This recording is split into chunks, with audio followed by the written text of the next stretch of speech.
Welcome to the Aftermath of Sexual Trauma with Shantae Dent.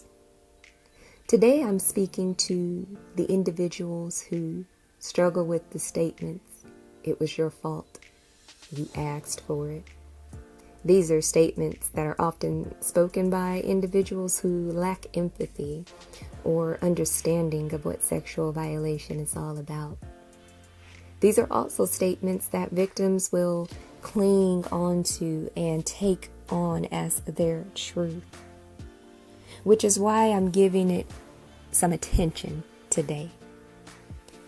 I know that these words and statements can haunt and torment you for as long as you allow them to. And my hope is that after today's episode, you will release those statements, whether they're circulating in your own mind or being spoken to you by other people. I think of an analogy that I would often use when speaking to victims of sexual assault. I would ask them to envision a homeowner who's enjoying their space. It's a beautiful, sunny day, and they choose to open the door and let some fresh air in, and they have their windows open and the blinds are drawn. They're just enjoying their environment.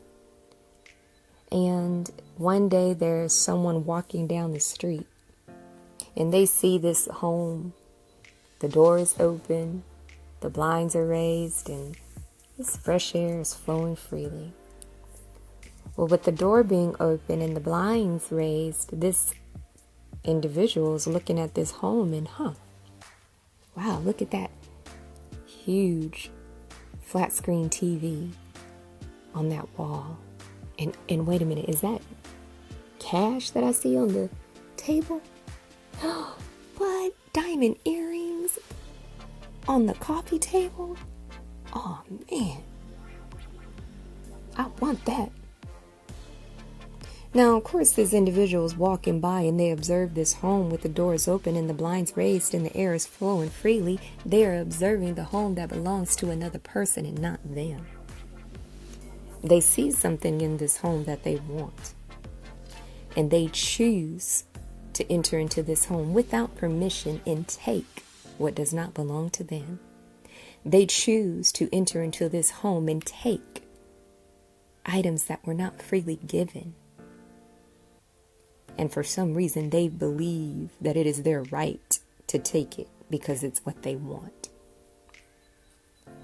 Now, this homeowner, as one could imagine, is appalled, in shock. There are an array of emotions that they are feeling: in disbelief, angry, frustrated. They've been violated. Wait a minute, this is my house. These are my items. And who are you to walk in my home and take what belongs to me? I didn't give you permission to take this. And so this homeowner, they may call the police or they may choose to retaliate on their own. But at the end of the day, it's very clear that the person who was walking down the street or hanging out in the neighborhood and decided to take something that was not theirs, take something that was not given to them, they are at fault. 100% at fault, because they chose to take what was not theirs. They chose to take what was not given to them. Therefore, they are solely responsible for their actions.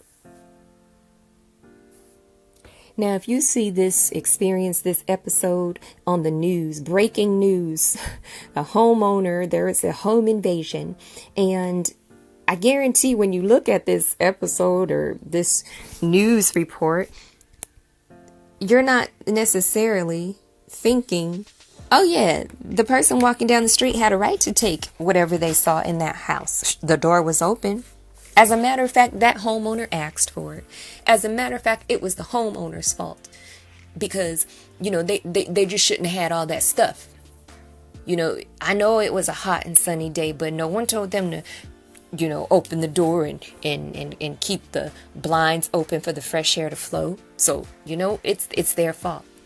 No, absolutely not.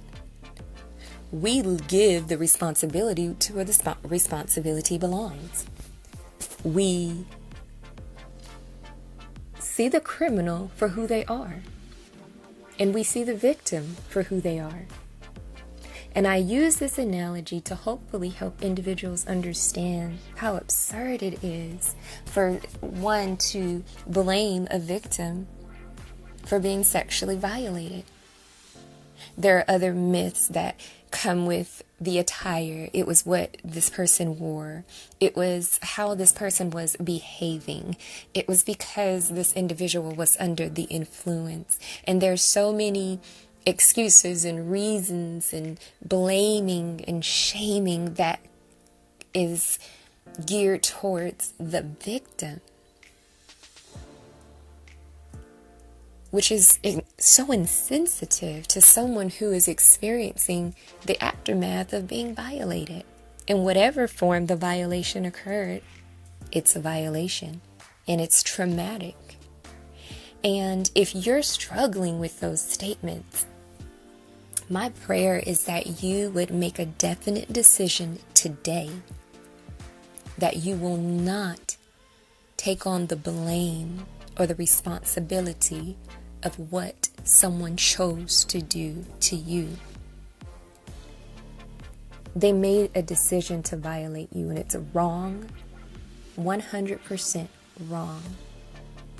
And I pray that you will not hold on to that burden anymore, because you may be that person who is struggling with the fact that you may have made certain decisions and you feel like it was because of that you were violated. And there are different forms of prevention that anyone could choose to implement in their lives. But unfortunately, those forms of prevention are not bulletproof. You think about innocent children who are violated. Do we shift the blame on them? So if you find yourself going down that road of wanting to blame a victim of sexual trauma, I ask that you would take a step back and think twice about what you're saying and why you're saying it. I ask that you would be empathetic to an individual who's dealing with a trauma, even if the trauma happened 5 or 10 years ago. It often feels new for some people.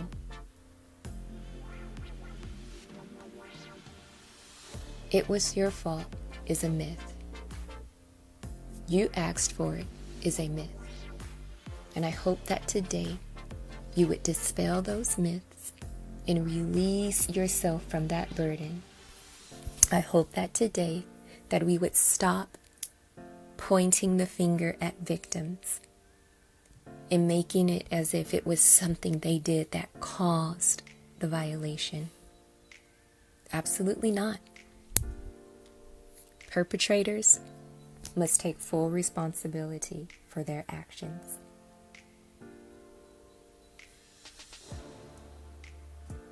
As you continue on your healing journey, I would hope that you would continue to implement self-care. Take good care of yourself.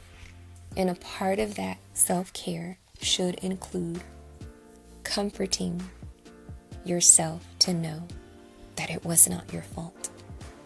And you did whatever you thought to do in that time and in that moment to survive the trauma. And whatever you did leading up to it is something that you felt comfortable doing. It's something that you chose to do. But you didn't choose to be sexually violated. So please don't hold on to that myth any longer.